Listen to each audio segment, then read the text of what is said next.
Bienvenidos sean todos a otro episodio de Los Cinecluberos, podcast de cine en el que cada quincena nos reunimos su servidor Luis Enrique y Emilio Méndez a platicar sobre los estrenos más importantes en cartelera, eventos cinematográficos, a veces de música, entre varias cosas. Y pues Emilio nos va a contar de qué vamos a estar discutiendo en este episodio. Así es. En la discusión doble del día de hoy vamos a, por un lado, hablar de un estreno reciente, Intensamente 2, Inside Out 2. Qué fresa. Pero bueno, esta película es dirigida por Kelsey Mann. Más adelante vamos a hablar de ese cambio de dirección que hubo de la primera a la segunda. Uh-huh. Pues obviamente secuela de una película que ya tiene 9 años y que bueno, va a ser una conversación muy interesante hablar de ese entonces y de lo que ha resultado ahora esta nueva película. Aparte, nueva producción de Pixar, una casa de animación pues muy importante. Y por el otro lado, ahora sí vamos a hacer honor a lo que decimos al inicio y vamos a hablar de un evento cinematográfico y pues nada menos que de un festival de cine y será del Festival Internacional de Cine de la UNAM. Es pues, un festival que hace la Universidad Nacional Autónoma de México, que pues sobre todo es un festival que yo diría que de los más importantes que se hacen en la Ciudad de México. Entonces, pues dale, la verdad creo que va a ser muy interesante pues hablar del concepto de este festival y hacer un pequeño recuento de lo que estuvimos viendo en un festival que empezó hace una semana, el 13 de junio, y a la fecha que estamos grabando esto está en sus últimos días ya. Si no me equivoco, va a llegar hasta el domingo. Uh-huh. Entonces, pues esos son los temas que vamos a estar hablando. Si te parece, Luis, pues vamos a comentar Intensamente 2. Si puedes darnos la sinopsis y tu opinión. Pues Intensamente 2 ocurre unos 2 años después de la primera parte, y aquí vamos a ver la pequeña promesa que se hizo al final de, de esta película, hace ya 10 años que salió, y pues esa promesa es que Riley va a entrar en la pubertad y pues sus emociones que ya conocíamos, tristeza, alegría, miedo, disgusto, y creo que son todas, son 4, ¿no? Ajá, 5. 5. Falta Falta tristeza, dijiste, disgusto, miedo, alegría, alegría y enojo. enojo, sí, cierto. El Ese enano ese. rojito. Sí. Pues bueno, se enfrentarán a nuevas emociones que llegan a habitar la mente de Riley, como la ansiedad, la vergüenza, el ennui, como le llaman, y envidia, sí, cierto, es la última que aparece. Y entonces, pues, veremos ahí el cambio de Riley hacia la pubertad con estas nuevas emociones y todo lo que, pues, implica tener esas emociones en la mente. Y pues, bueno, ¿qué me pareció a mí Intensamente 2? Fíjate que cuando la vi, cuando salí de verla, creo que me gustó mucho, o sea, la disfruté bastante, creo que es una película sobre todo muy graciosa. Creo que sí elevaron aquí la cuestión del humor, algo que creo que Pixar ha estado haciendo ya también desde hace un rato, o sea, sí se han enfocado un poquito al humor y creo que eso está bien, les hace bien a sus películas, pero de alguna forma, o sea, obviamente Intensamente creo que ahorita sí está en la mente de muchos como una de las mejores películas de Pixar. Bueno, al menos como de nuestra generación, ¿no? Los que la vimos, digamos, por ahí en la adolescencia, sí lo tenemos como un estándar bastante alto, ¿no? O sea, incluso muchos hemos llegado a decir que esa fue como la última gran película de Pixar, ¿no? En su momento. En efecto. Entonces, yo sí diría que para mí es de mis favoritas de toda la vida. Entonces sí me sentía un poco como con precaución acerca de esta secuela. O sea, ya Pixar ha estado como en un rumbo muy extraño en el que de repente sacan películas originales y pues las mandan a streaming o las sacan como al cine, pero como que no las pelan tanto, entonces dijeron como, ah, no, pues claramente no les gusta ver películas originales, ¿no? Y se han dedicado entonces a hacer secuelas. Con el éxito de esta película, obviamente ya ese va a ser el rumbo a seguir. Y creo que tiene sus cosas buenas y tiene sus cosas malas, y todo lo veo aquí en Intensamente 2, que siento que va a ser como una cosa de cada quien cómo se lo tome. Pero yo me imagino que las secuelas de Pixar van a ser como lo he sido Los Increíbles 2 y ahora Intensamente 2. Películas un poco más ligeras, un poco menos impactantes. Eh, no sé, creo que en eso entra todo. O sea, son más ligeras, son menos impactantes, son más hechas como para, pues sí, seguir la historia y todo eso, pero tampoco con una intención de que trasciendan tanto. Más que nada como para el entretenimiento de la gente. Y yo digo, pues está bien, Sí. pero, pero no sé, me siento como un poquito conflictuado con eso. Entonces, por ahora lo dejo ahí. O sea, creo que me siento conflictuado con las implicaciones que tiene una película como Intensamente 2, pero la película en sí, con el tiempo que ha pasado desde que la vi, la he como procesado un poco y la verdad es que cada vez me va gustando un poquito más. Entonces, pues sí, conflicto, esa es exactamente la palabra que voy a tener que utilizar mucho en este episodio. Pero bueno, pues a ti, ¿qué te pareció? Pues rayos, me dejas en una nota un tanto difícil, pero sí quiero dar unos pasos atrás y pues sí hablar de intensamente porque creo que es inevitable. O sea, en efecto, creo que algo muy bonito que pasó a raíz del estreno de esta segunda es que al menos yo empecé a ver que existe de verdad una estima muy grande hacia esta película. Yo ya conocía gente que la consideraba dentro de sus favoritas de Pixar. Para mí está dentro de mis dos favoritas, o sea, esta y Up, que no sé si pueda profundizar en eso, pero obviamente tiene que ver mucho con el valor humano que tienen ambas películas, pero también el hecho de que son momentos donde la compañía que te hacía películas en el mar, en París, en el espacio, de pronto dijo, vamos a hacer películas de humanos, y las dos son unas cosas que a mí me demolieron, ¿no? Eh, sí, pero por ejemplo, estaba viendo la reseña que hizo Mark Kermode de Intensamente 2, y él ahí menciona que él eligió Intensamente como su película favorita del 2015. Eso se me hizo muy interesante. Cuando salió Intensamente, yo la puse dentro de mi top de películas favoritas, que de hecho ese año hubo dos animaciones que yo puse y la otra fue Anomalisa de Charlie Kaufman, entonces creo que fue un año muy interesante para la animación. Y la volví a ver Intensamente. Ahora sí que a diferencia de otras sagas, para esta no fue difícil prepararme porque solo era ver una Sí. película de hora y media. Y sí la vi un poco con duda, ¿no? No con escepticismo, sino con duda de, ¿será que me pegará como en el 2015? Y creo que me pegó más esta última vez Sí, porque, probablemente. o sea, hay escenas donde, que obviamente Pixar creo que esto lo trabaja mucho y creo que es algo que podemos debatir ahorita, ¿no? Pero obviamente casi todas las películas de Pixar últimamente ya están hechas como de, vamos a llevarte a la lagrimita, ¿no? Sí. Dígase de otra forma, trabajan mucho la manipulación emocional.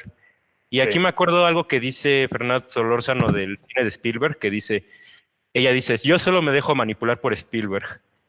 Pues digamos que yo me dejo manipular por Spielberg, pero también por Pixar. O sea, si hay unas películas de Pixar que de verdad me parecen encantadoras, ¿no? Que sí lo tengo que decir de una vez. Intensamente 2, dentro de en una opinión general, me ha parecido muy encantadora. Ujú. No necesariamente la gran película, pero me ha parecido muy encantadora. Y volviendo a ver la uno, o sea, las escenas que en su momento me hicieron llorar, o sea, la vi hace una semana y no es que me hayan hecho llorar, o sea, me dejaron desconsolado, o sea, pero horrible, hasta me acuerdo que me tuve que quitar los lentes y me puse así como de, porque es brutal intensamente, o sea, Sí. que eso también, ya entrando un poco en la opinión de la dos, eso es algo que hace hacer una secuela muy difícil, porque la primera película te está hablando sobre la pérdida de la infancia, o sea, dejarla atrás, o sea, uno de los momentos claves de Intensamente obviamente es la desaparición de Bing Bong. Mm. No puedes, Oh, no puedes retratar un momento así nuevamente, o sea, sí, no.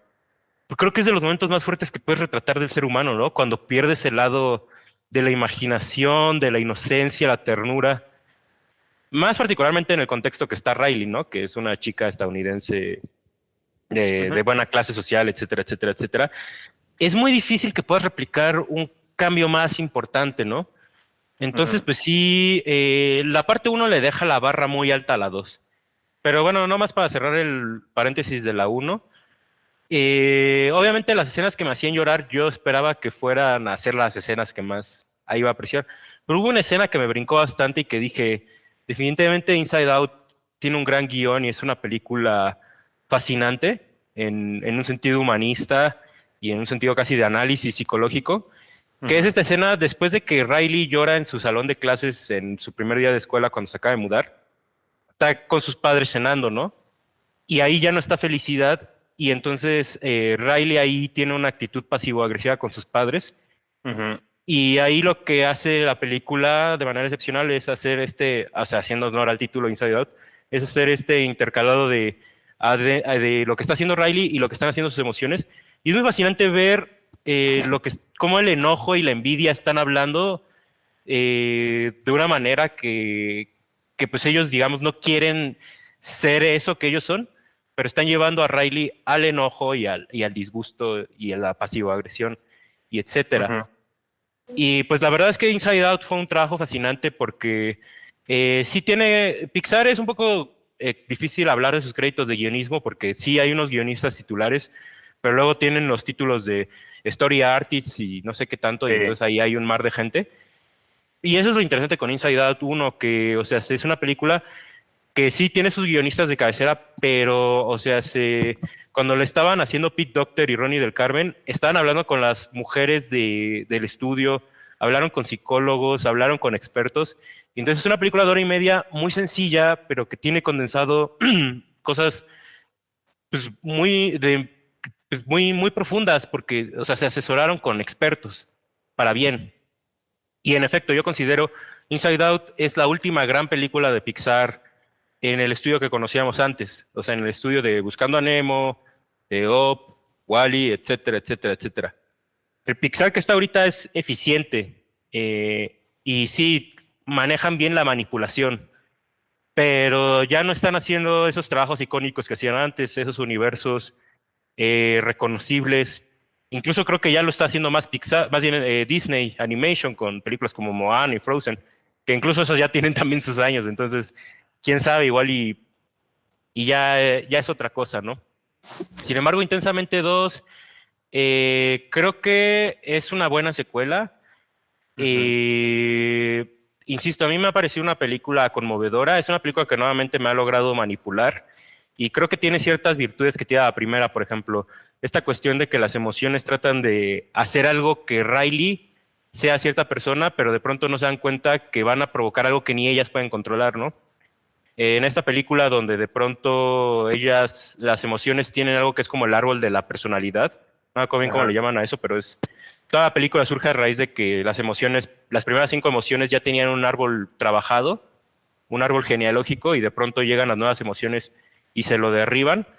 Eh, Eso está muy interesante porque es como de, mira, o sea, eh, ansiedad, que es como la emoción que viene a tratar de suplantar a alegría, cree que puede hacer una mejor Riley, pero en realidad no se está dando cuenta que está haciendo una peor Riley, ¿no? sí. Entonces eso es la verdad una cosa muy interesante, el ver que eso obviamente dialoga mucho con momentos de nosotros como personas, ¿no? Creo que es lo mejor que puede hacer Inside Out. La uno lo hizo excepcional, la 2 lo hace bien, que es cuando queremos hacer algo, pero nuestras emociones están diciendo otras cosas, ¿no?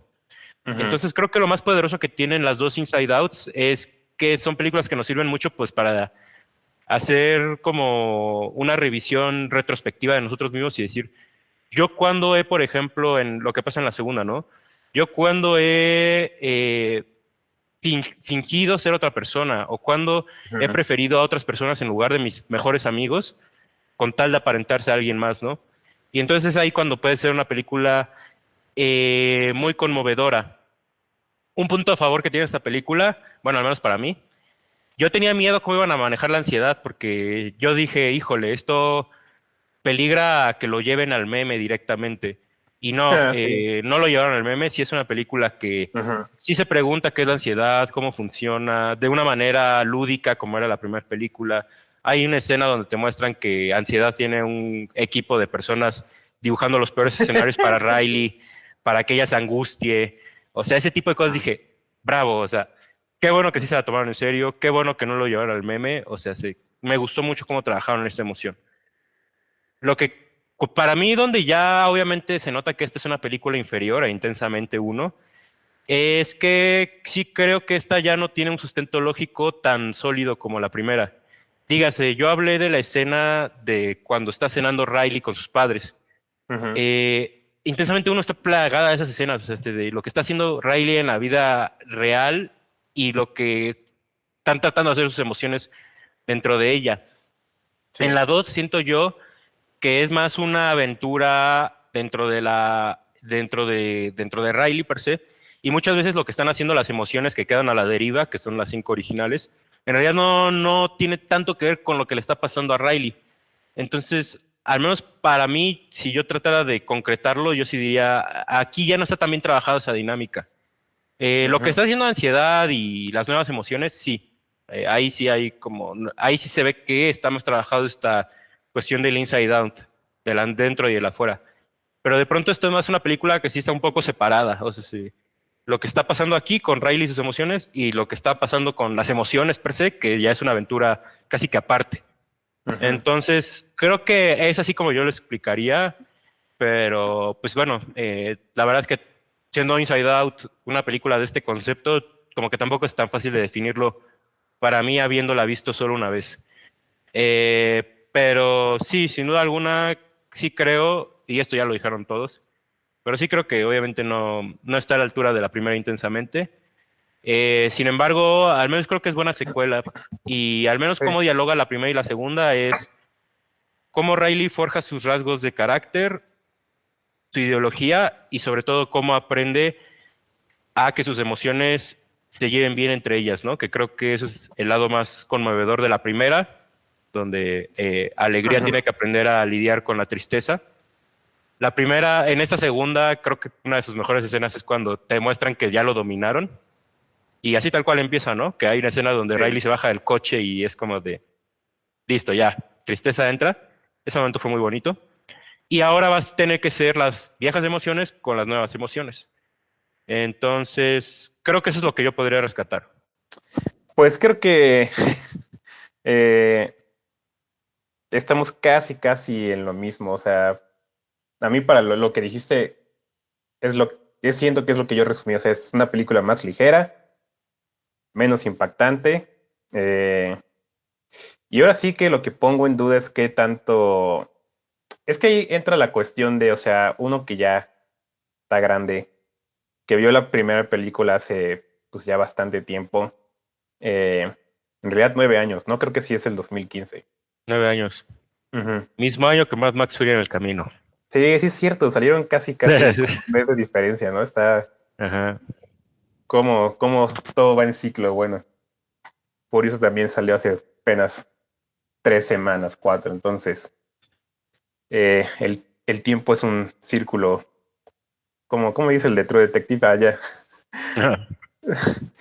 Bueno, pero el chiste es que sí, o sea, creo que también ahí cabe, al menos para mí, cuestionarse qué tanto,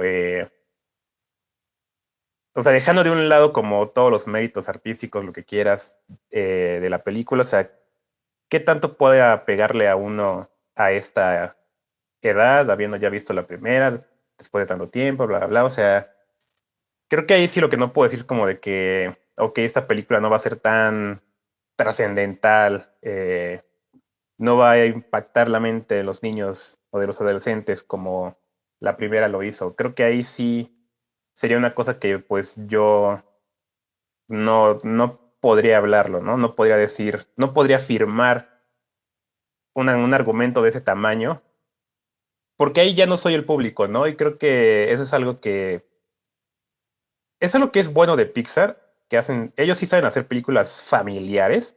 O sea, esto no es mi villano favorito, Mm. o sea, los adultos vamos a sufrir, ¿no? No vamos a pasarla bien, o sea, pero en Pixar son películas que sí están enfocadas a niños, pero siempre hay algo, ¿no? Siempre hay un aspecto muy maduro, muy personal, que cualquier persona de cualquier edad puede decir como, ah, sí, creo que esto ya me pasó, creo que esto ya lo viví.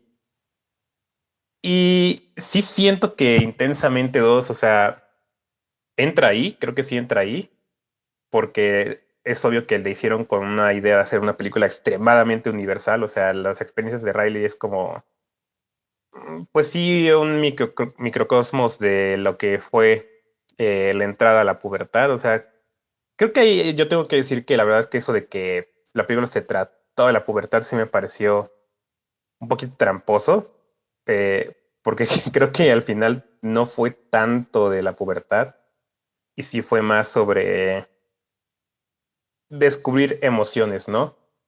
Creo que yo cuando me di cuenta de eso, la empecé a disfrutar más, que no iba a ser más como, no iba a ser sobre tanto la pubertad que implica cambios físicos, cosas así, que en la película, o sea, nunca se hablan, nunca se exploran. O sea, la película pasa en 3 días además, ¿no? Entonces, Ajá. no había tiempo para eso en la trama, o sea, no había lugar. Para mí, lo interesante justamente fue que estas emociones que ya estaban establecidas en la mente de Riley tuvieran que lidiar con emociones que apenas aparecieron, emociones que sí vienen con, pues con crecer, que vienen con la edad, digamos. Eh, y eso, o sea, a mí creo que yo sí me relacioné con eso, o sea, pues es cierto, ¿no? O sea, cuando creces, dejas de sentir ciertas cosas o las empiezas a sentir de una forma diferente. Y digo, pues sí, ahí está, sí, sí me pasó.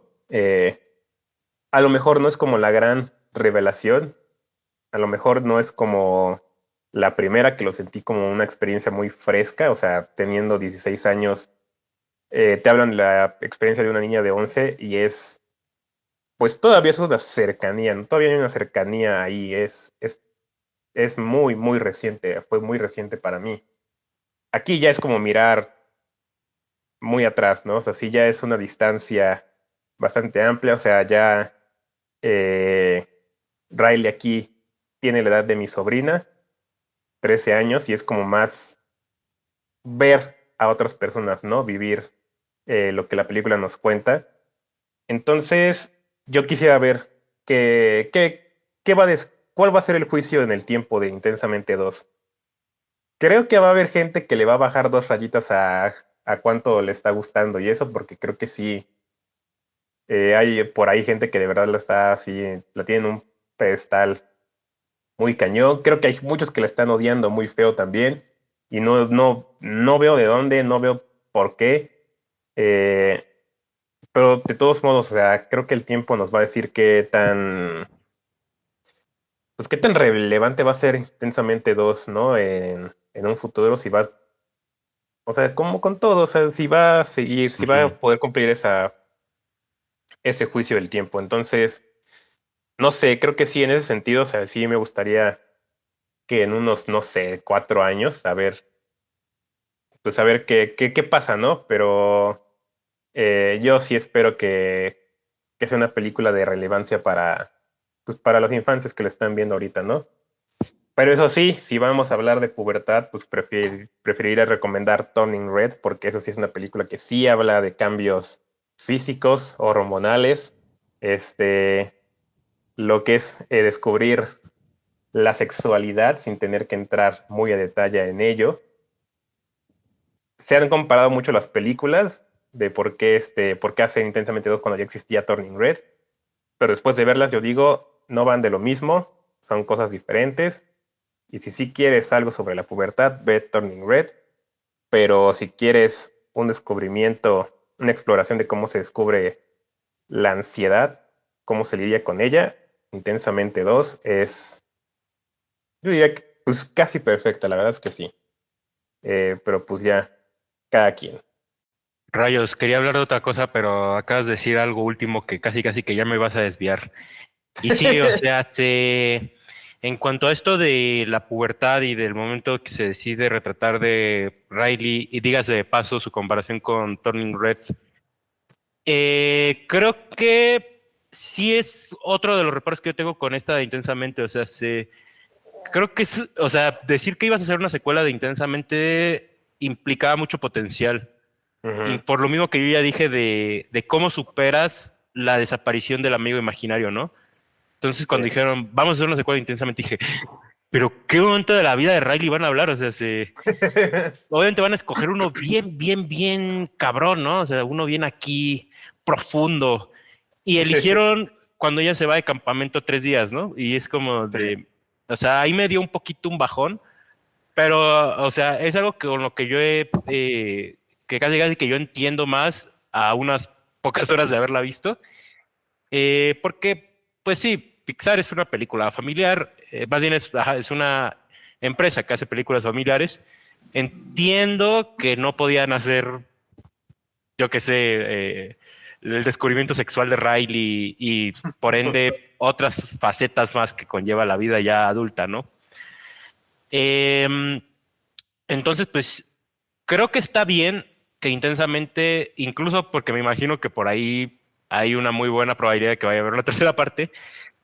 Está bien si Obviamente. intensamente se queda en el universo de la niñez, como de vamos a entender las emociones dentro de la niñez. Creo que tiene que ver un poco con la naturaleza propia de las películas que hace el estudio y qué tanto pueden abarcar. Ujú. Pasándonos a Turning Red.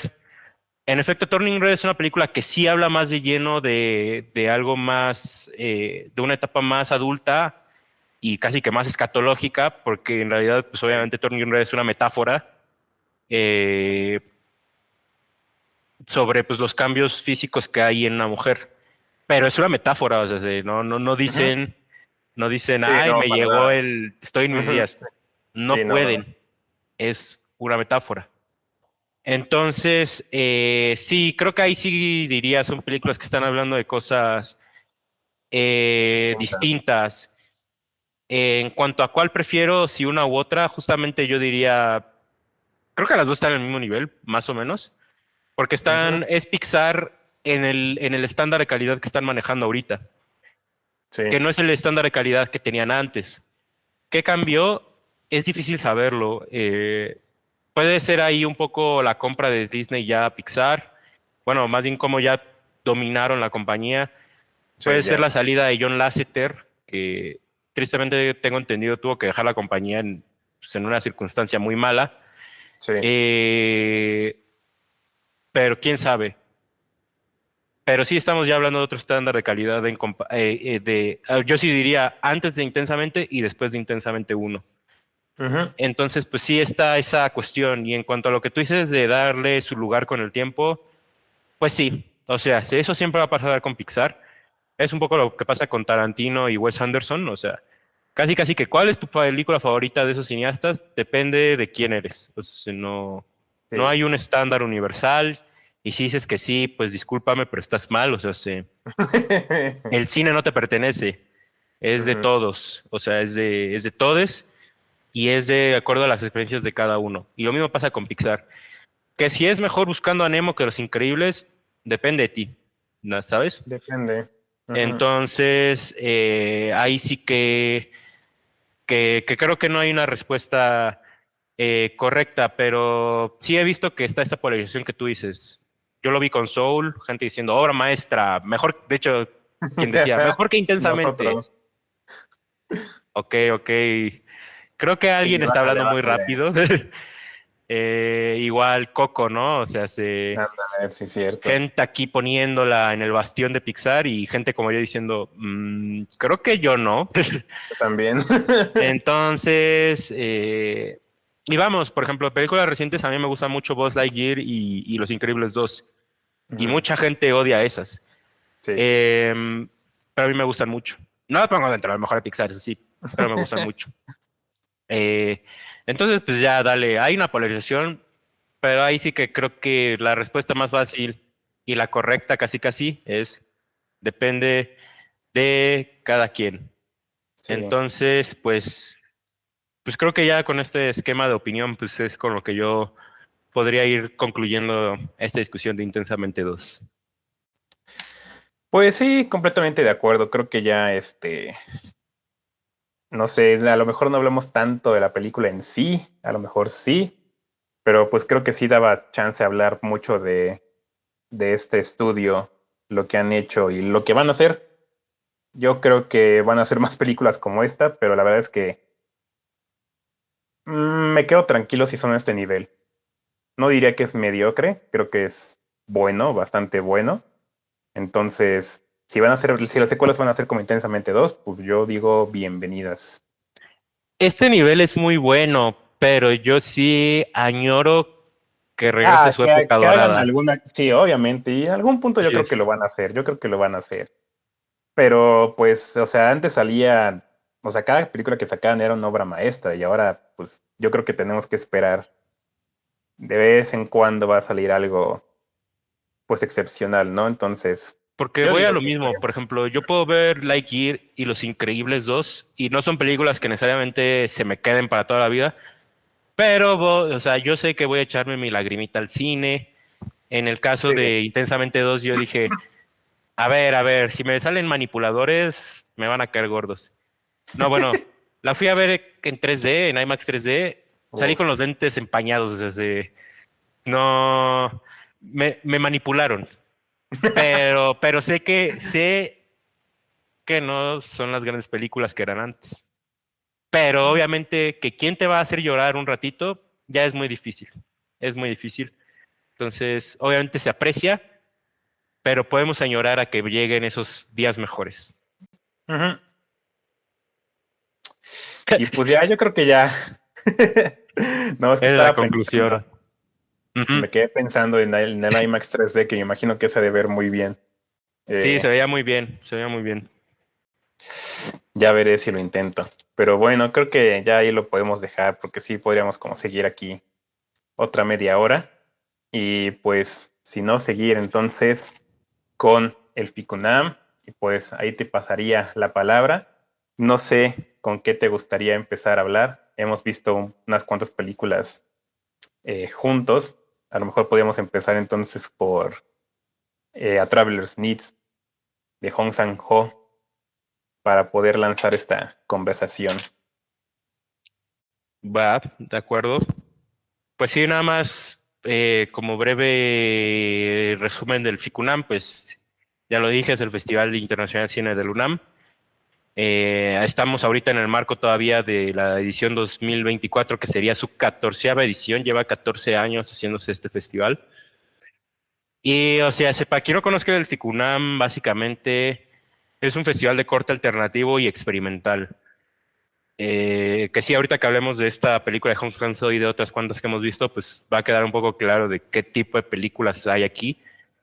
Pero Ujú. FICUNAM de verdad que es una experiencia reveladora. O sea, uno no es el mismo una vez que entra a FICUNAM y sale. Y lo hablo en serio porque, o sea, cuando estamos hablando de Intensamente dos, estamos hablando de una liga que todos conocemos. Cine narrativo, cine que tiene un inicio, desarrollo final, que tiene personajes, desarrollo, cosas de storytelling con las que todos estamos familiarizados. Bueno, en Ficunam no existe eso. O sea, Ficunam es un anarquista. O sea, en Ficunam Exactamente. puedes ver películas que se constan de tomas de 10 minutos, de silencios largos, películas que duran 4 horas, 7 horas, 12 horas, y no me estoy inventando aquí las duraciones. Hay películas que han durado eso en el festival. Sí. Entonces es un festival que puede ser corrosivo y muy retador. Y ahorita vamos a hablar de unas cuantas películas retadoras y bueno, pues sí vamos a hablar creo que de los highlights, de lo que más rescatamos. Y Ujú. empezando por esta película de Hong Sang-soo, Necesidades de una viajera, pues posiblemente estén familiarizados con el nombre de este surcoreano. Es un cineasta que hace dentro de una o dos películas al año y es porque él graba muy simple. O sea, incluso más simple que Woody Allen o Richard Linklater. Es un cineasta que trabaja mucho la dialogación y a la hora de grabar es una escena, es una puesta en escena muy simple. Sin embargo, tiene un encanto bien poderoso porque Aparte de que es muy buen dialoguista, o sea, es muy fácil perderse en sus conversaciones, también son conversaciones que se van revelando qué es lo que estás viendo en realidad. Ujú, Hay películas donde lo hace más radical que en otras. Por ejemplo, mis favoritas de él son películas que son de realismo mágico puro, que es Justo Ahora Mal Entonces y Grass. Grass, búsquenla. Es una película que ocurre en una cafetería, son dos personas que están hablando y cuando menos te das cuenta, tú creías que estas dos personas tenían cierta relación, pero no la tienen y luego estos personajes se desdoblan de entre otros dos personajes que están del otro lado de la cafetería y se va haciendo una cosa ahí bien extraña, o sea, ni la puedes escribir. En el caso de A Traveler's Need, empieza con una mujer francesa interpretada por Isabelle Huppert, nada menos que Isabelle Huppert, la pianista, eh, está hablando con una mujer surcoreana, están en una oficina, están hablando de que si van a trabajar un libro, ujú. luego esta mujer le da un cassette, luego la mujer surcoreana se pone a tocar la guitarra, Isabel Huppert se pasa a la terraza El piano. y una vez que termina, el piano, y una vez que Ujú, la mujer surcoreana termina de tocar el piano, se pasa también a la terraza con ella y empiezan a hablar sobre cómo fue la experiencia de tocar el piano. Todo ujú. esto, insisto, en unos 10 minutos aproximadamente. Acabo de escribir la secuencia. O sea, ya desde ahí es como de, te pone unas preguntas de qué estás viendo, que es como de, ok. Insisto, con una simpleza de puesta en escena, creo que esta película, a diferencia de otras películas que él ha grabado, está grabada con muy barato, o sea, creo que está Sí, grabada es con una una cámara cámara. digital de esas de video, de cassette. Sí, ni siquiera creo que es DSLR, ¿verdad? O sea, sí es No, ujú, es exacto. vieja. Sí, que si tú ves Hotel by the River o Grass, sí, sí son películas grabadas con cámara de cine, pero esta no, esta ni tiene profundidad de campo, o sea, sí.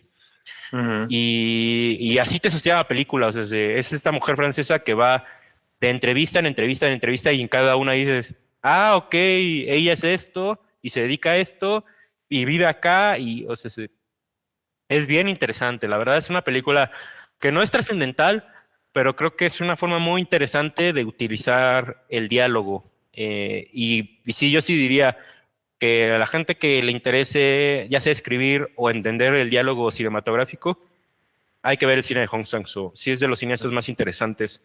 Hablando de cineastas que no son tan populares como Woody Allen o Richard Linklater, Hong Sang-soo y Nuri Bilge Ceylan son los que yo digo, hay que verlos. Te estoy agarrando con en media masticada, pero ya te iba a pasar la palabra, Luis. Ahora sí que estos días han sido de comer cuando puedo. Adelante. Ay, güey, ya está. Mm,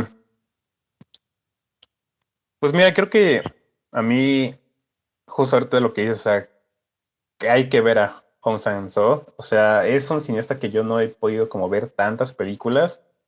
Creo que ya tiene como 4 años que salió la de The Woman Who Ran, o La Mujer que se escapó. Creo que le pusieron aquí en México, que salió en Movie.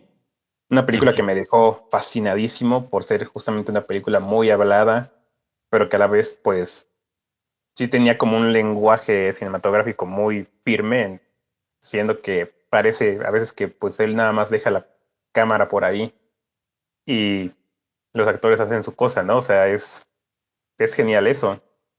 Eh, Hace apenas como 2 años pude ver otra que no recuerdo muy bien cómo se llama.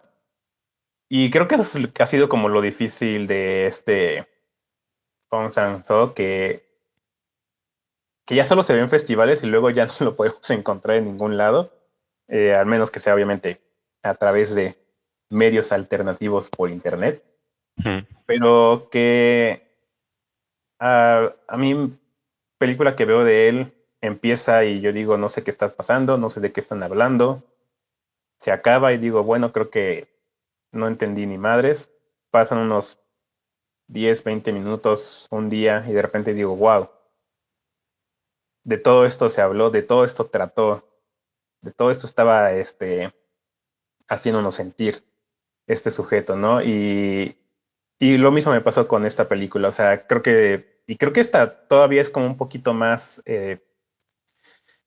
no sé si confusa, pero como que sí tiende a, en sus conversaciones como que son muy incómodas, muy que no van a ningún lado, de repente muy, sí es medio absurda, ¿no? Y como que es un poquito fácil perderse en eso, pero sí, yo después de un rato ya de repente fue como de, wow, creo que todo eso de lo que hablaba este personaje de Isabelle Huppert es lo que yo sentí viendo la película, ¿no? Cierta, como eso, como algo, como un encanto de estas cosas tan mundanas que se combinan con la poesía. O sea, es una cosa muy, pues muy linda al final.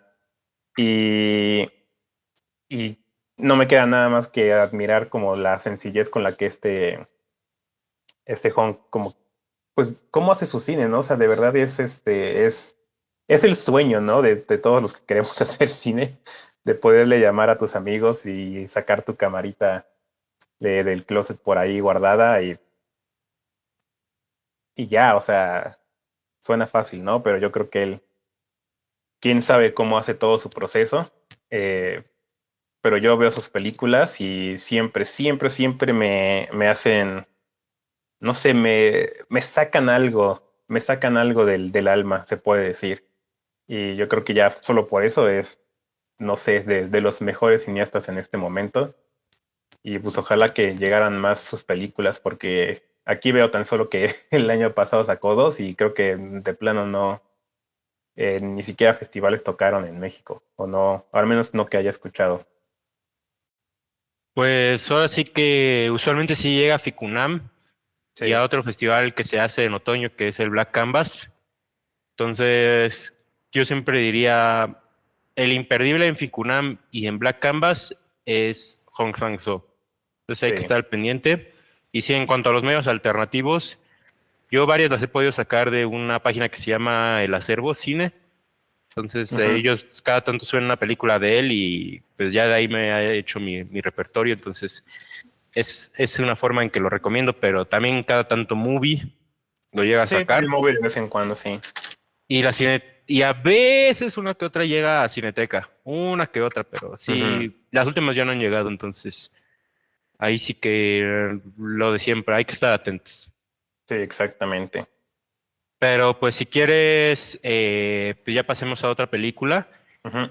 Ahora sí que no tenemos nada planeado, pero yo sí diría que si quieres haz tu recapitulación de tus favoritas.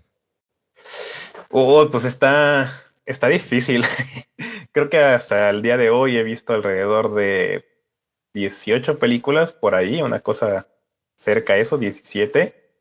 Ay, Está fuerte, pero creo que de lo que más me ha gustado, obviamente, y estarás de acuerdo, es la retrospectiva de Víctor Erice, que solo he podido ver dos películas de ahí. Lo que es Cerrar los ojos y El espíritu y la colmena, o sea, películas que ya vi el fin de semana y al día de hoy sigo como de, ay Dios, de repente me acuerdo de algo y, y como que no sé, mi cuerpo reacciona a ello, ¿no? Y creo que un poquito es justamente de lo que tratan esas películas, ¿no? De cómo el cine, el arte tiene ese poder de mover, digamos, el espíritu o la mente o lo que sea que tengamos en la cabeza, ¿no? Entonces sí son películas que me han dejado muy marcado y que me urge ya ver las otras dos que me faltaron, la del Sol en Membrillo y El Sur, que pues por lo que me han contado también son peliculones. O sea, esas creo que sí están casi muy arriba en mis favoritas. Creo que otra que sí tengo así muy en alta estima por ahora, porque apenas la vi ayer, pero es todo lo que imaginamos que es Luz, que deja de buscar eh, quién la dirige, porque sí se me va ese nombre. Pero es esta película india que se estrenó apenas este año en el Festival de Cannes y que está genial que haya llegado tan rápido aquí a México. Se llama Payal Capadia. Y creo que sí ganó algo en el festival. Sí, el premio, el Grand Prix. eh, y estaba compitiendo para la Palma de Oro. Y, o sea, es una película, pues, que yo sí diría que es como muy, digamos, bonita. O sea, creo que es parte de una idea como de cómo vivir en, en paz en la ciudad, cómo es muy difícil vivir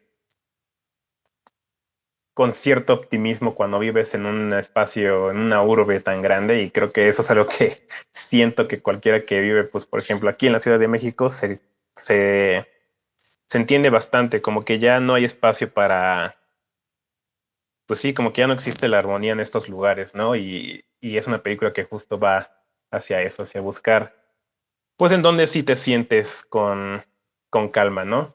Yo diría que esa es una gran contendiente. No estoy, creo que sí está en competencia internacional. Quién sabe Según yo qué, sí. sí, sí está. Y quién sabe qué tenga de chance de ganar algo, espero que sí. Pero bueno, yo diría que esa también está ahorita muy en las que me gustaron. Sí diría que películas que ojalá espero que se rescaten después de este festival. Las de Paul Leduc, no he visto tantas, pero creo que valen mucho la pena. Mm, y creo que ya de ahí, o sea, también una mexicana que se llama El Mirador.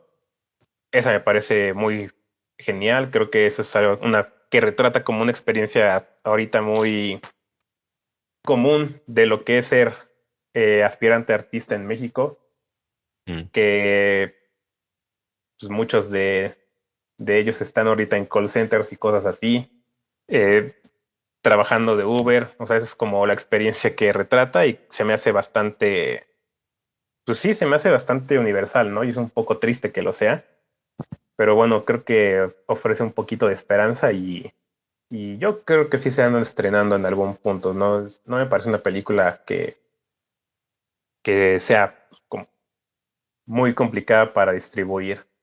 Y fuera de eso,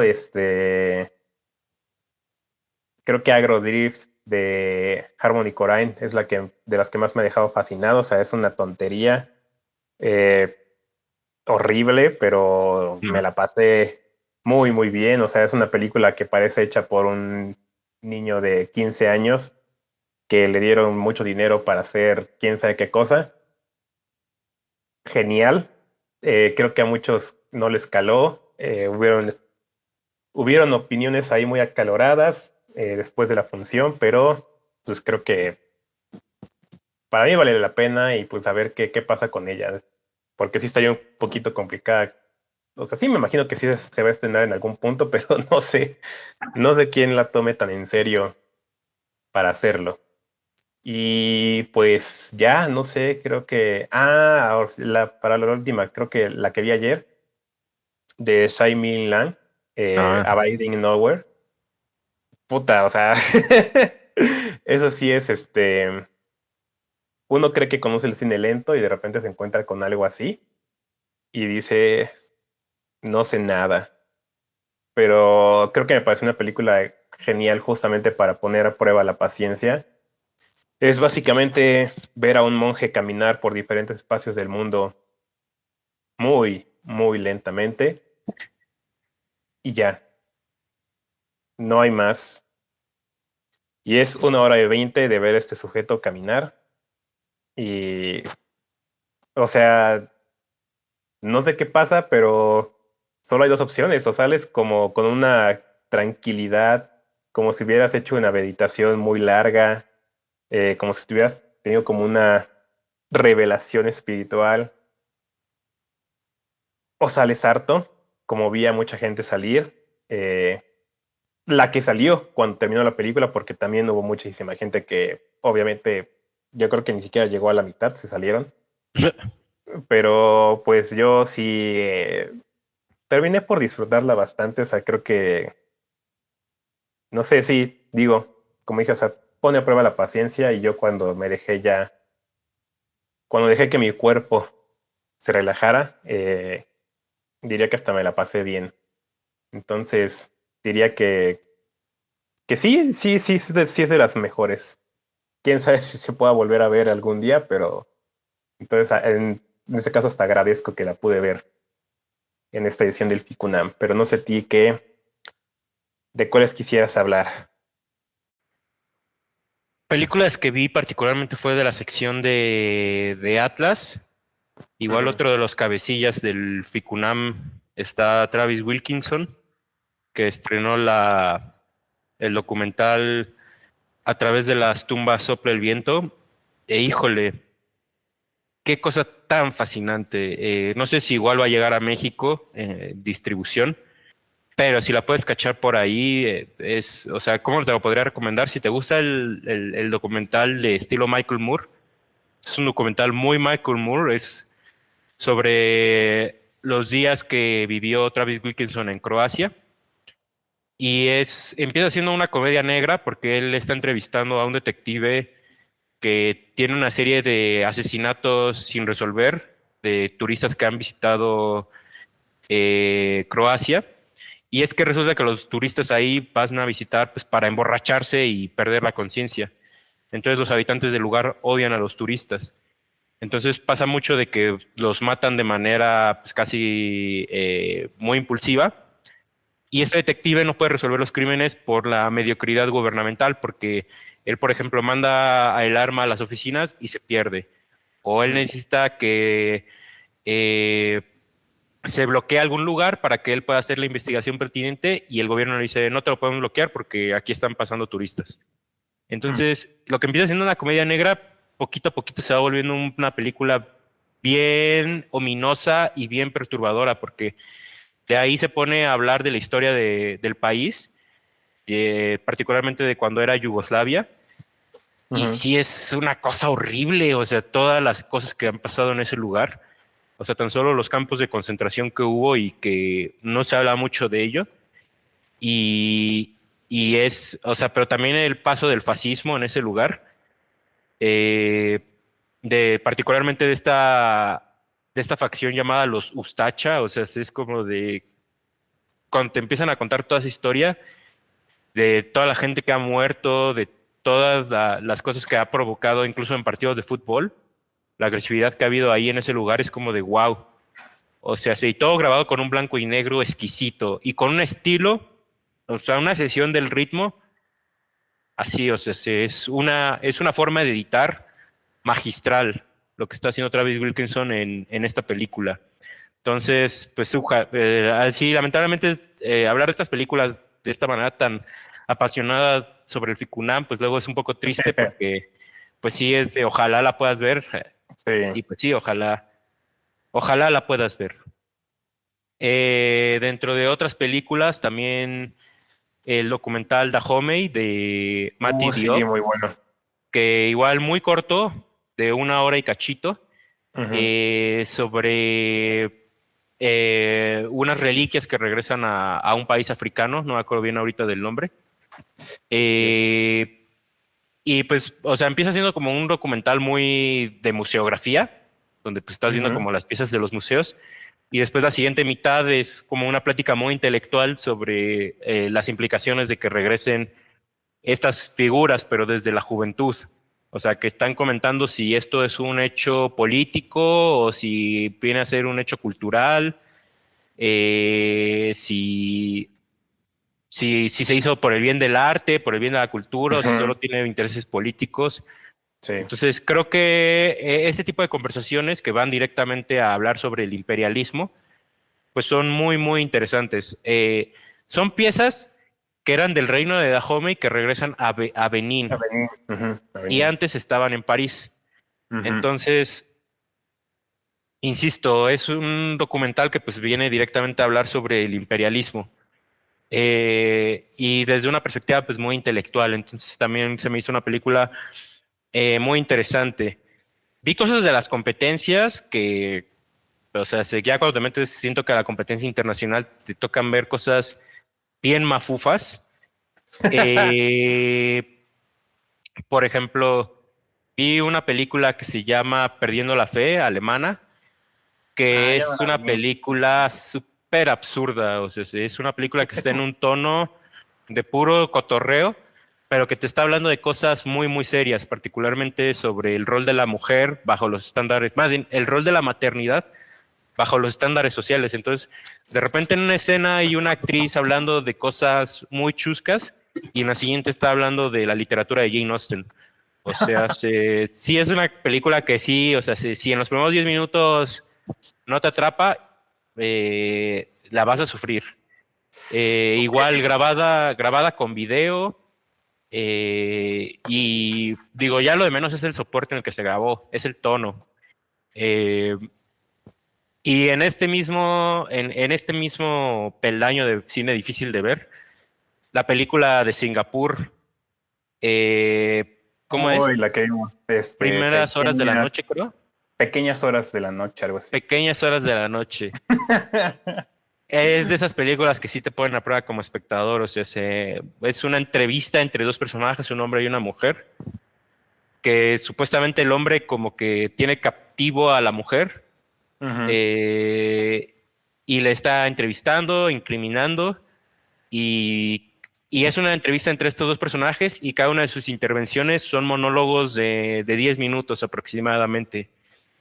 Y esta película directamente es exigente desde que las intervenciones son muy largas, desde que solo son dos actores, que la cobertura de cámara puede ser de 10 minutos, insisto, pero luego se va mucho a lo Gaspar Noé y te usa recursos que son muy agresivos hacia la vista particularmente.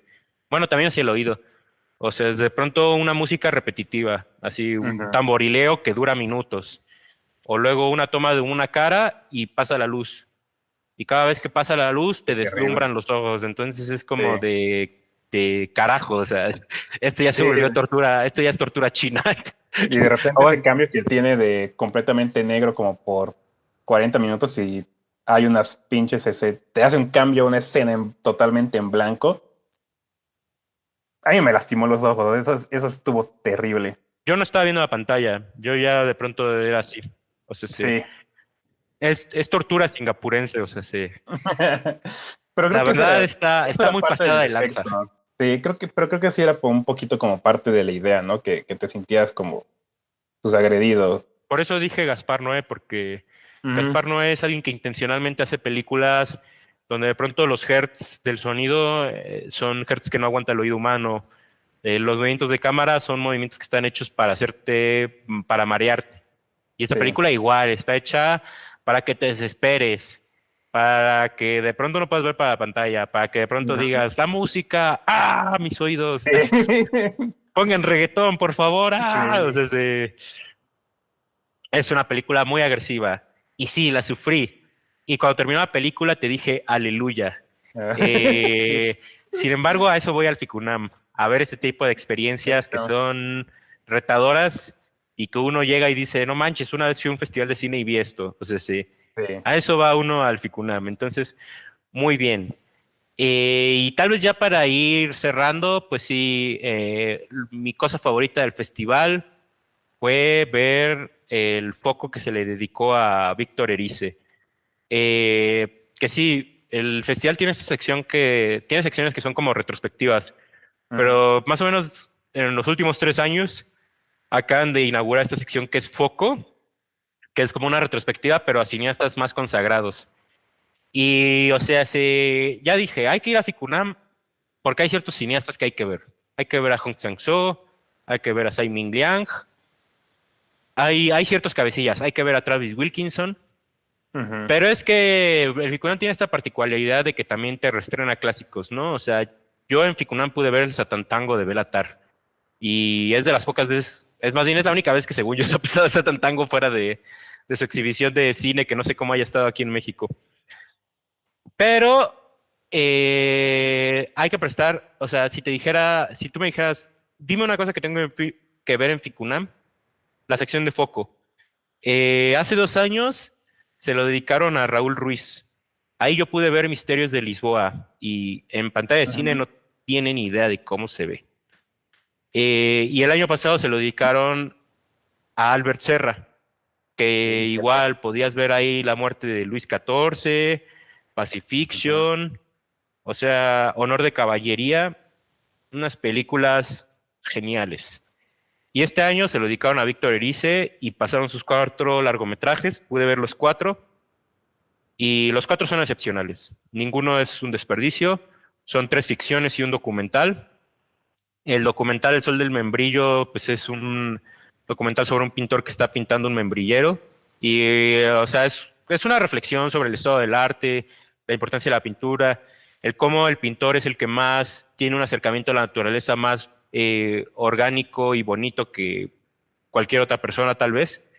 Ujú. Y luego están sus ficciones, que son obras maestras. Tanto El espíritu de la colmena, sobre unas niñas que asisten a una función itinerante de Frankenstein y quedan las dos cautivadas. Sin embargo, la película parte de que la hermana mayor le dice a la menor, de forma un poco inocente, pero a la vez perversa, que Frankenstein no murió en la película, no murió, sino que eso fue una mentira de la película, y que sigue rondando en el pueblo, Bien. ambientado en el franquismo español, lo cual le da otra connotación a la película. Preciosa. El Sur, que es una película de una niña que vive, o sea, es una película dentro de los mejores ejemplos de cuando se ha hecho realismo mágico en el cine. Es de una niña que te cuenta sobre la relación de su padre, que por cierto, toda la película está narrada en voz en off. De esos ejemplos donde tú dices la voz en off puede ser cinematográfica. Y es muy interesante porque él quería narrar El espíritu de la colmena con voz en off, pero dijo, mejor no, y se lo Ujú. guardó para El Sur. Y en El Sur es de una niña que te está contando la relación con su padre, quien le tiene mucha admiración, mucha estima, y te va a contar cómo esta relación cambia a través de los años. Y se llama El Sur porque la niña te dice, nosotros, mi familia vive en el norte, mi padre viene del sur. Y entonces siempre es esta alusión hacia el sur, de cómo cuando la visitan los familiares del padre, ellas vienen del sur. Y un dato muy interesante de esta película es que es una película inacabada. Entonces, es una película que igual Mulholland Drive, Mulholland Drive es una película que no estaba concebida para ser como terminó siendo. Y el hecho de que terminó siendo lo que es muy interesante. Y lo mismo le pasa al sur. El hecho de que no terminó siendo lo que está concebido para ser es muy interesante. E insisto, narra con unos planos y una fotografía brutal. Existe Criterion del Sur y del Espíritu de la Colmena. Es de esos dos títulos que yo digo, la fotografía y el audiovisual luce. Que aparte tuve oportunidad de hablar con Víctor Erice, bueno, más bien de escucharlo en una conferencia que él dio a raíz del FICUNAM, otra cosa que es valiosa de este festival, que puedes conversar con los cineastas que van. Y pues nada, le pregunté sobre un diálogo que habla en Cerrar los Ojos, sobre si aún existen los milagros en el cine. Y él básicamente me respondió que no, porque me dio puros ejemplos antiguos, como Sí. de Stromboli, de Roberto Rossellini, de La Palabra, de Carl Theodor Dreyer y el cine de Tarkovsky, aunque Tarkovsky sí es posterior a Dreyer. Y eso me lleva a hablar de su última película, que es Cerrar los Ojos, una película que se estrenó en el Festival de Cannes del año pasado, a 30 años después de haber hecho El Sol del Membrillo. Esta es su última película. Lo que pinta es su testamento, pero lo que todos decimos, ojalá no sea su última película. Pero una vez que has pasado a ver toda su filmografía, este es un cierre exquisito. O sea, es una película crepuscular, y es una película igual que el cine de Erice, que habla de las dualidades, de la memoria. Es de un cineasta que queda con una película trunca, a raíz de que el actor principal, que es también como su mejor amigo, desaparece de un día a otro y solo quedó grabado el inicio y el final. Como para recomendarla rápidamente, si te gustó Dolor y Gloria, si te conmovió, esta te va a conmover igual. O sea, es poderosísima. Y menciono Dolor y Gloria no porque la hizo un español, sino porque quien ya vio Dolor y Gloria se acordará que hay una película dentro de la película en Dolor y Gloria. Ujú. Y es muy interesante porque tú lo empiezas viendo creyendo que hay cierta dinámica, y cuando llegas al final de Dolor y Gloria te das cuenta que la película dentro de la película y la película están compaginadas de una manera preciosa. Igual pasa en Cerrar los Ojos. Cerrar los Ojos, su tesis es: el cine no es necesario, sin embargo es un gran sanador del alma. Entonces, Sí. si cuando veas Cerrar los Ojos no llegas a la última escena con una lágrima en el Cierras ojo los diciendo ojos. ganó el cine, yo te devuelvo el dinero. Sí. Entonces, pues nada, el Ficunam para mí es un espacio único porque es un lugar donde te encuentras con cine insólito, pero también es una oportunidad de ver estos clásicos como se tendrían que ver, en pantalla grande, con una definición de poca madre. Porque yo no solo vi el Santantango, lo vi en 4K. Y yo no solo vi Misterios de Lisboa, lo vi en 4K. O sea, así es como se tienen que ver las malditas películas. Sí. Entonces, reitero mi punto de hace, no me acuerdo qué video lo dije, pero no todo es Netflix. Hay que ir a los Sí, es cierto. festivales de cine. Hay que ir a los festivales de cine, hijo. Sí, sí, sí. Es todo lo que voy a decir ahora. Pues ya, yo solo quería también mencionar justamente en esta parte de las retrospectivas, la que se le hizo a Jocelyn Saf y Heini Sur, no sé cómo se pronuncia bien, Ajá. estas directoras libanesas del siglo, bueno, que en los 80s por ahí, 70s, hicieron documentales sobre la resistencia libanesa y palestina, que creo que Ficunam, otra cosa, sabe estar muy, pues en el presente, ¿no? Ujú. Sabe lo que está relevante y pues hacer esta pequeña retrospectiva, porque tampoco es como que tengan tanto trabajo, pero lo que tienen unas cuantas películas nada más, se me hizo súper valioso y creo que es cualquiera que esté interesado en el tema, que quiera aprender más sobre lo que está sucediendo ahorita en Palestina, es necesario, es una exigencia ver estas películas. Y vuelvo a lo mismo, ¿no? Ojalá que saliendo de aquí, pues sea más accesible encontrarlas, ¿no? Creo que en internet solo están como copias en 360p por ahí, entonces no recomiendo mucho eso, ¿no? Pues sí, yo también ya para ir cerrando, o sea, a mí me encantaría también entrar así súper a detalle en cada película que vi, pero también voy a estarlos escribiendo reseñas. Ya empecé con algunas en Cine Medios, ahí lo pueden ver. Y pues terminar hablando del Ficunam también, ¿no? O sea, es un gran espacio, es a donde vas a ver, no sé, es donde vas a redescubrir lo que es cine para mí. Y vas a abrir la mente, te expandes todo lo que ya conoces y reafirmas muchas cosas que ya conoces, pero al final del día creo que no hay persona que vaya al Ficunam y no salga, pues sí, con algo nuevo en su vida. Y si no sales así, pues no sé qué estás viendo. Entonces, eh, por más años en el Ficunam, que dure lo que tenga que durar, que sea eterno, pero pues que nos siga dando, que nos siga trayendo estas películas de gente que ya conocemos, como los que ya estamos mencionando, pero pues descubrir, o sea, hay muchísimos cineastas que no conocemos y me parece genial tener un festival como este que siempre les abre las puertas, ¿no? Entonces, pues, no sé, yo con eso me quedo. Creo que el Ficunam es por ahora sí de mis festivales favoritos porque de verdad que sí es un lugar pues, para conocer y para expandir. Y pues no sé qué más, si queda algo más que decir, eh, sino para ya ir aquí acabando, o no sé si quieras mencionar algo más. No, yo ya creo que ya cerré, ya dije lo que tenía que decir y creo que la conclusión es la misma. Hay que ir a Pues sí, Ficunam y hay que ir a los festivales de la Ciudad de México, porque hay unos muy buenos, ya sea totalmente. los de corte alternativo, Ficunam, Black Canvas, y los de terror como El Macabro y El Mórbido. Neta, si te vas a esos cuatro festivales, es una experiencia cinéfila única. Es Sí. encontrarte a gente que es apasionada y ya, como dice Fernando Solórzano, una vez que eres recurrente en los festivales, empiezas a conocer a la gente que también va y sales de las películas y hablas con ellos Ujú. y es una experiencia que no te lo da cualquier lugar. Entonces hay que ir a festivales, amigues. No todo es Netflix, no todo es No, todo es Netflix. Netflix. Ya sé que está buena la temporada de Stranger Things, pero no todo es Netflix. De Bridgerton, pero sí, De no, ya. Bridgerton ahora. Pero sí, hay que ir al Ficunam, hay que ir a más festivales, hay que conocer más, siempre hay que salir de la zona de confort, ya se los dicen eh, sus tíos cinéfilos, pero bueno, háganlo. Y con eso terminamos este episodio. Nos vemos a la próxima. Hasta la próxima.